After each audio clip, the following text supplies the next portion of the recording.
Mine de rien, là, ce que ce monsieur-là dit, là, c'est ce qui est dans la tête de 99,99% de tous ceux qui viennent au Canada. Tous immigrants confondus, que ce soit, comment on appelle, travailleurs temporaires, étudiants, whatever. D'abord, je ne vais pas trop être long. Regardons cette vidéo-là ensemble. Et après, on va revenir pour donner notre opinion. N'oubliez pas de vous abonner à la chaîne, partager la vidéo, liker la vidéo. Et on s'est dit à tout à l'heure. Peace out. Bonjour les travailleurs temporaires, les étudiants temporaires. On passe par des moments très difficiles. Avant de venir ici au Québec, au Canada en général, on entendait dire comme quoi c'était un pays, une terre d'accueil, un pays qui était accueillant, qui voulait recevoir de nouveaux immigrants, que ce soit pour participer à la vie active et aussi pour qu'on puisse contribuer à l'économie du Québec ou du Canada. Mais malheureusement, ces derniers temps, peut-être après le Covid, je ne sais pas si vous êtes d'accord avec moi, les temps ont changé. On veut de nous, on ne veut pas de nous. On veut de nous, on ne veut pas de nous. En fait, on se sent instable. Tous les travailleurs actuellement temporaires qui ne détiennent pas la résidence permanente se sentent en insécurité. Et pas que les travailleurs, il y a aussi les étudiants qu'il ne faut pas oublier, sauf que moi, j'en fais pas partie des étudiants. Mais il faut penser à eux aussi. C'est-à-dire qu'ils ont investi beaucoup d'argent pour venir ici, pour étudier, forcément pour y vivre, parce que sinon ils auraient pu investir le même montant dans de grandes écoles qu'on a aussi dans notre pays, que ce soit au Sénégal, au Maroc, en Tunisie, en Algérie, partout. Donc s'ils sont venus ici, c'est pour avoir un diplôme reconnu à l'international, un diplôme canadien, mais en même temps qui va leur permettre de travailler ici et de pouvoir s'installer ici. C'est logique. J'ai entendu dire que, bon, j'ai vu une vidéo que le ministre de l'immigration disait que ces personnes-là sont venues avec un contrat de 2 ans. C'est-à-dire qu'à la base, ils savent qu'ils vont partir après 2 ans. Ben non. Quand on est venu, c'était pas pour partir. On est venu, on a signé un contrat de 2 ans parce qu'on savait que c'était un moyen, et vous le saviez aussi, et vous donniez cette voie-là. C'est une voie d'accès pour la résidence permanente. Donc, commencez déjà par stabiliser la situation actuelle en offrant ou en donnant à ceux qui méritent la résidence permanente avant de recruter encore à l'international. Commencez par régulariser la situation des personnes qui sont déjà là. Déjà pour qu'ils se sentent en sécurité. Et vous savez très bien que vous allez toujours avoir besoin d'immigrés. Donc, commencez déjà par investir en leur donnant la résidence permanente à ceux qui sont déjà sur le territoire.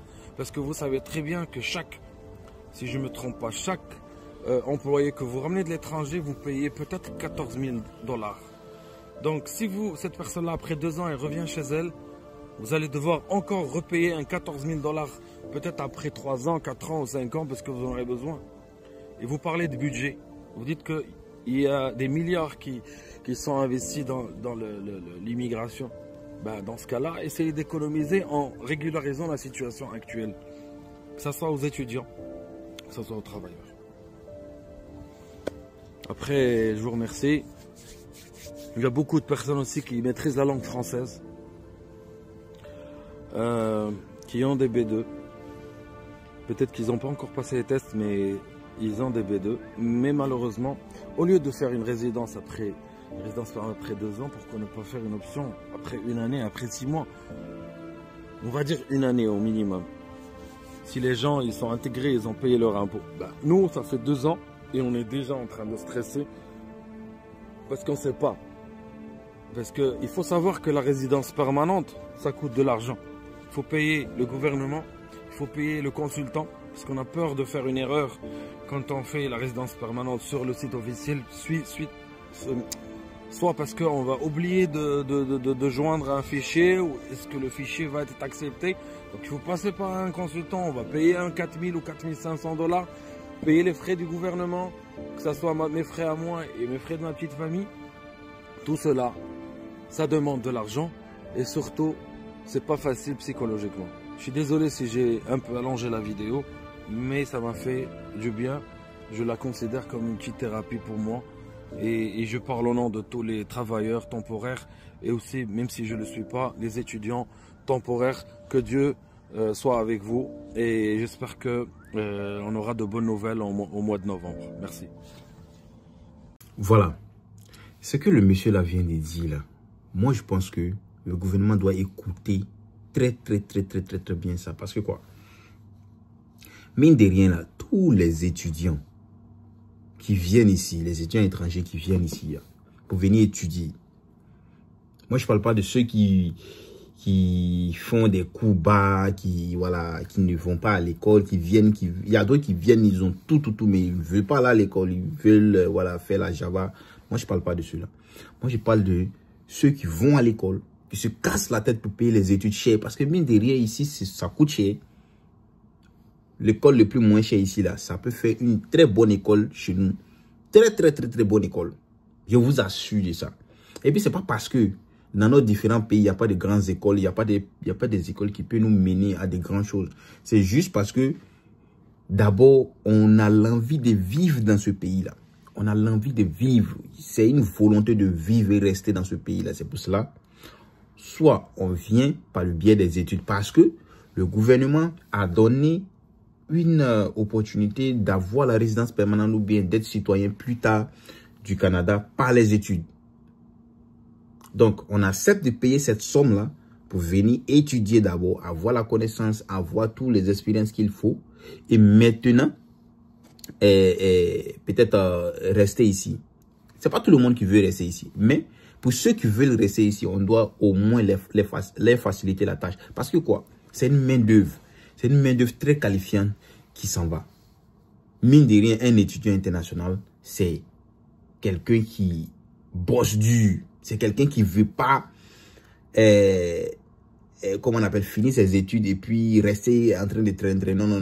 Il veut finir ses études et bosser dur, bosser, aller en avant. C'est-à-dire gravir des échelons. Il y a des postes pour ceux qui se forment. Il y a des postes pour ceux qui ont de la qualification. Pas parce qu'au Canada, il n'y a pas d'opportunité. Il y a trop d'opportunités au Canada pour ceux qui sont formés.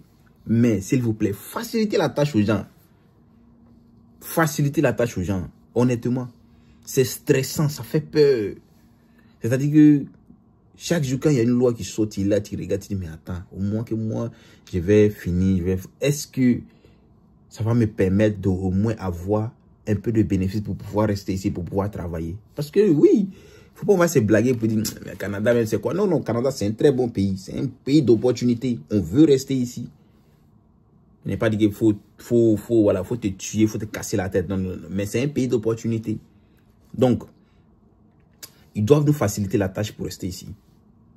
Pour ceux qui sont déjà là, au lieu d'aller, mobilité internationale, ils vont aller recruter encore. Il y a déjà des personnes ici qui peuvent faire le boulot, qui connaissent déjà le travail, qui sont déjà intégrés. Que tu n'as pas besoin d'aller prendre, ils vont venir apprendre le français, ou bien ils vont s'adapter, ils vont s'intégrer. Ceux qui sont ici, ils sont déjà intégrés. Règle la situation de ceux qui sont ici d'abord, avant d'aller chercher encore plus de personnes. C'est que, les choses là, au lieu d'aller donner un quota pour la résidence permanente, donner un quota pour ceux qui sont de façon temporaire ici d'abord. Lorsqu'ils vont postuler, ils vont combler le nombre de résidences permanentes que vous voulez. Après ça, maintenant, lorsque vous voyez que c'est comblé peut-être à 80%, bien à 90%, vous pouvez aller maintenant chercher à l'étranger. Pas chercher de nouvelles personnes pour venir ajouter, tandis qu'il y a d'autres ici qui ne sont même pas encore régularisés. Il y a d'autres ici qui ne sont pas... Et puis ça coûte de l'argent. Hein. L'immigration Canada, là, ça coûte de l'argent. C'est pas gratuit. L'immigration Canada, c'est pas gratuit.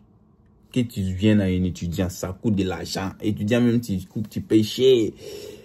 Même pour la résidence permanente, quand tu es sélectionné, tu dois payer les frais du gouvernement. Comme il a dit là, tu dois payer les frais du gouvernement. Pour ceux qui ne maîtrisent pas, ils vont aller payer un consultant pour pouvoir bien faire pour eux. Mais pour ceux qui maîtrisent, ils peuvent faire. Même si tu fais ça toi-même, tu vas payer les frais de dossier. Il n'y a pas quelque chose que tu vas faire sur le site de IRCC là. Et puis, c'est gratuit. pour venir au Canada, c'est gratuitement. Non, non, non, non. Tu vas payer les frais du traitement de dossier. Donc, les gens font trop d'efforts pour venir dans ce pays-là. Trop. Extrêmement trop. Donc, s'il vous plaît, sciencez, comme on le dit en Côte d'Ivoire, sciencez en pro et puis faciliter la tâche à ceux qui sont ici pour qu'ils puissent avoir la résidence permanente. Parce que un étudiant, c'est un candidat tellement intéressant. Un étudiant qui a étudié, fini toutes ses études ici et tout. Il a travaillé à temps partiel et tout. Pendant les vacances, il a travaillé à temps plein. Il connaît tous les petits recoins du Canada là. Il connaît le Canada qui est quelqu'un qui vient en résidence permanente. Il connaît tout. Il est déjà adapté, il est déjà intégré. Il est allé à l'école, il a croisé des Québécois là-bas. Au travail, il croise des Québécois. Il fait tout, il connaît tout. Moi, comme ça là, j'ai déjà travaillé. J'ai déjà travaillé à temps plein, temps partiel.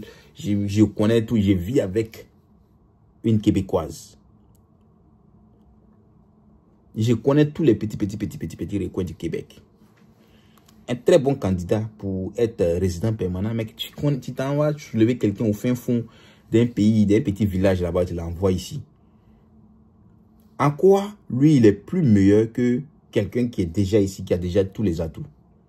Bien vrai que je n'ai pas dit qu'ils n'ont qu'à arrêter de donner l'opportunité aux gens de venir en tant que résident permanent, mais donner plus l'opportunité à ceux qui sont déjà là de s'intégrer et puis d'avoir la résidence permanente que ceux qui sont à l'extérieur, parce que à l'extérieur c'est plus d'efforts, plus de comment on appelle ça, d'investissement et beaucoup de, comment on appelle, beaucoup de temps un peu perdu, voilà.